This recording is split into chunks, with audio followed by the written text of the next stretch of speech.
Remediation, I'ma get it, you know I be on the way. Yeah. Hey there, it's your buddy Clark with Restoration Advisors, and I wanted to share a really great insight with you today. I went to a chiropractor for the very first time, and I want to tell you a story about that and how it might could relate to your business and help you relate to your customers better. Be right back.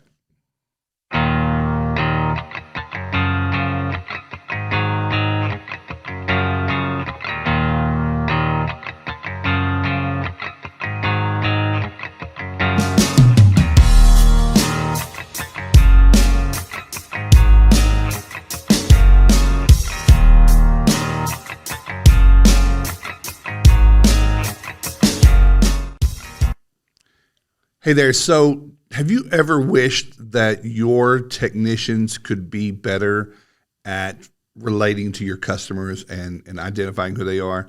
I'm going to talk about this a little bit today as I compare it to a story. And this is a very open and really transparent story that I'm going to tell you. I'm 49 years old, and for the very first time, I have chosen to go try a chiropractor. I've had people in my life just swear by chiropractors and how much it helps them. I don't see doctors very much. I don't take medicine very much. I'm kind of a self-healing person. I'm very stubborn in that way. But I'm going to tell you a story, and then I want to bring it around to how I think it could apply to our business. So I go to see a chiropractor, someone that my circle of people that I know here kind of recommended as being solid, good. Lots of online reviews. That's why it's important for you to have a great online reputation. That made me choose to go there.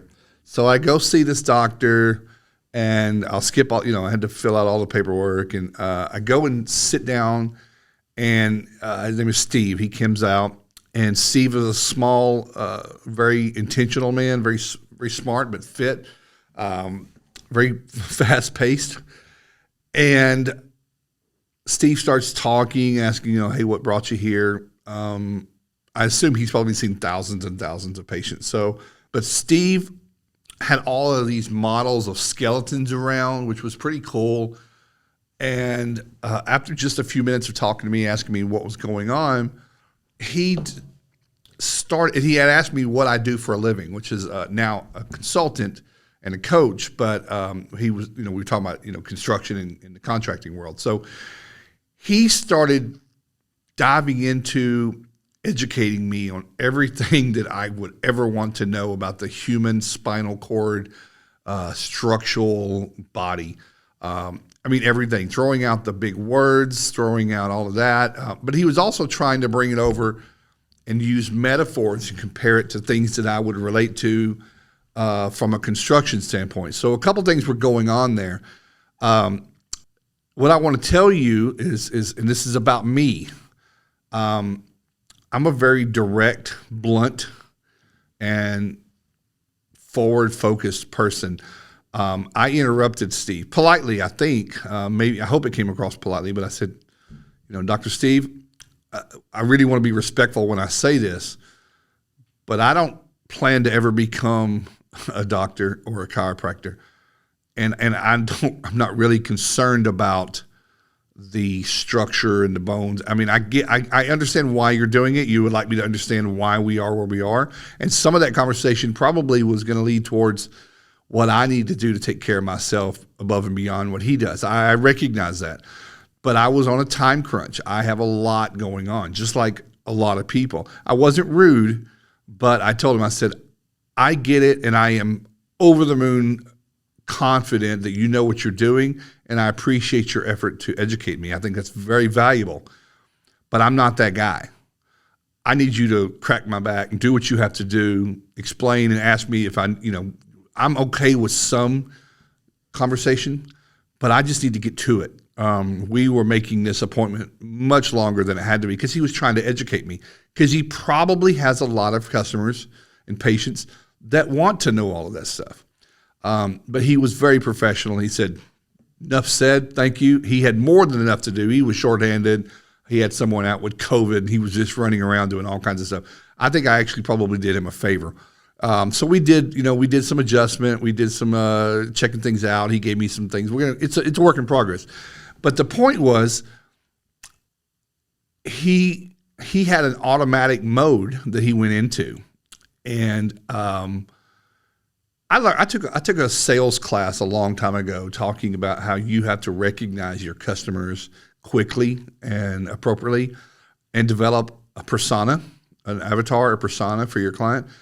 And so I think about disaster restoration companies like yours, and if you're watching this, or any service-based business, or really just goes into any sales, you or whoever is first going out there, a technician, a salesperson, or anyone. This is a new client, a new plumber you're wanting to get work from, or an agent, anyone.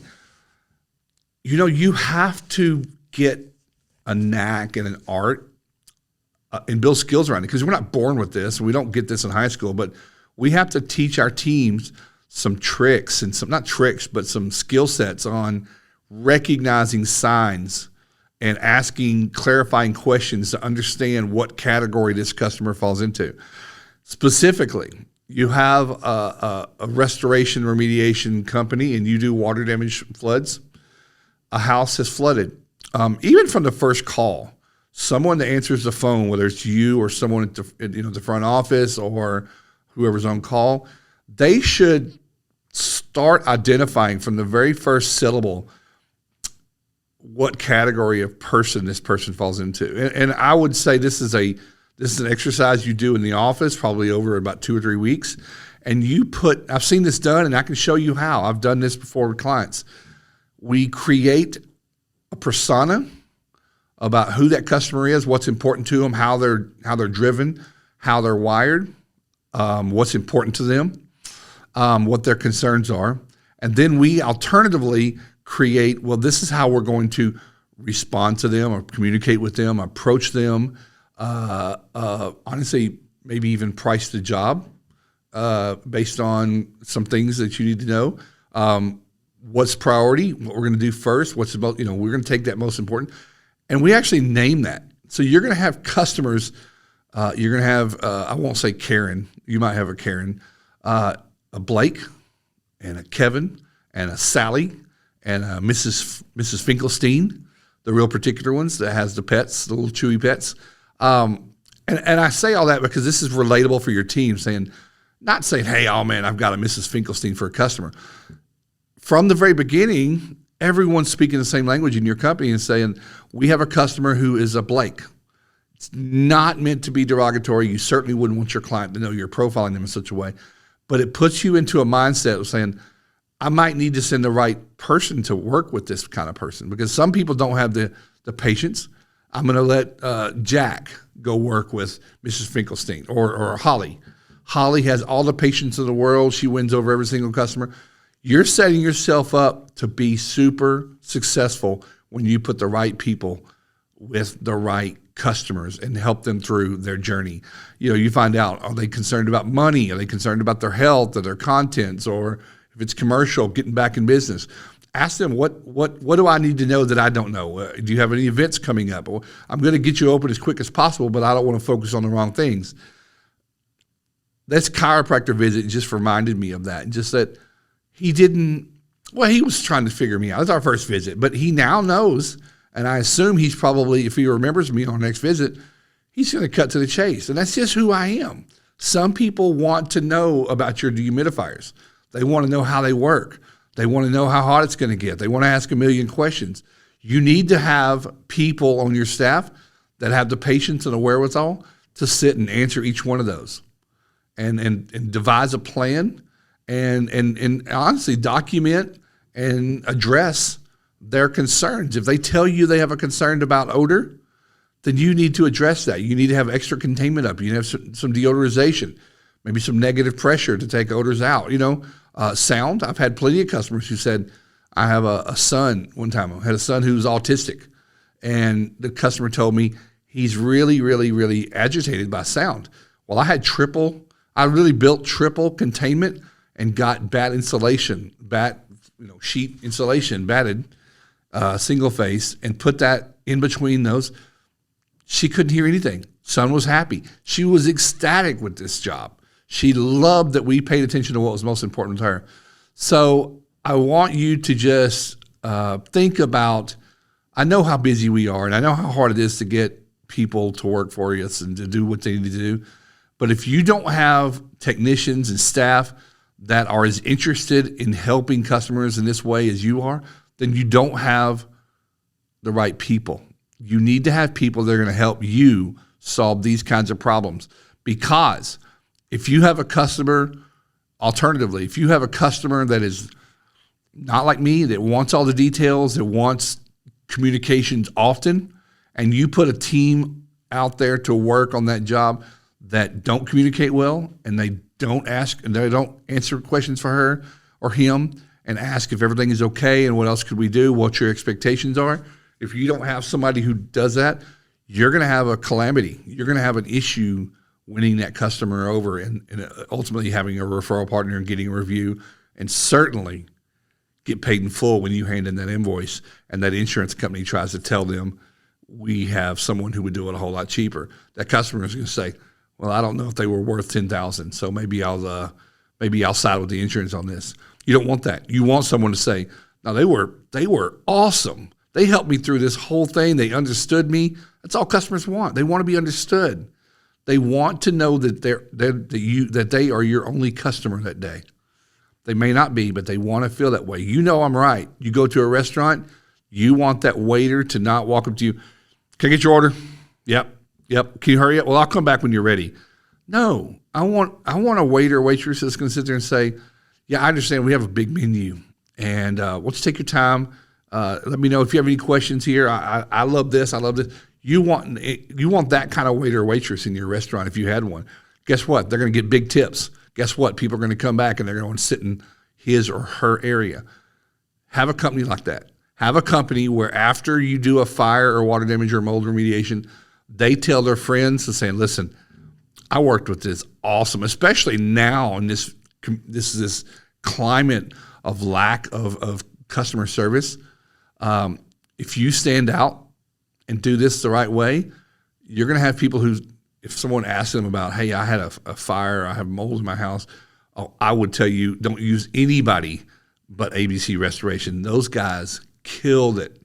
Then that person's going to go to your website, and hopefully it's a good website. Then they're going to go check out online and see how many reviews you have on Google. Maybe they're going to look on Facebook and see what your feed looks like, and see, oh wow, there's a picture of the whole staff, and they really do kind of what Sally here is telling me and their experience was matches what their marketing looks like. Let's go. All of a sudden, you're not paying for leads anymore. You don't need the insurance company for the programs anymore. You have built a brand that's self-feeding you. So, wrapping this up, do like this chiropractor did or did not do. He was trying to figure out, what I needed to satisfy my need, and he found out because I told him, all your customers won't always tell you. Your team needs to learn to have great interpersonal skills. It's getting harder and harder and harder. I know. You can't tell me something I don't know. I know it's very hard, not only just to get someone, but to have them the ability to talk to people. Most people nowadays would rather text and don't look at people in the eye and don't talk to them and don't converse with them, because every single objection seems like an argument, and everybody flares up. So it's a real challenge. Get with us at Restoration Advisors, advisers.com on the screen here. Give us a call. Let us coach you and your team through getting really, really good at this. We do one-day on-site workshops on this, and I guarantee you'll come out of this thing with a team that has full clarity on what it is you're actually trying to do. You aren't insurance repair technicians. You are customer satisfaction technicians. Take care. On a mission, I'ma get it. You know I be on a what? Yeah.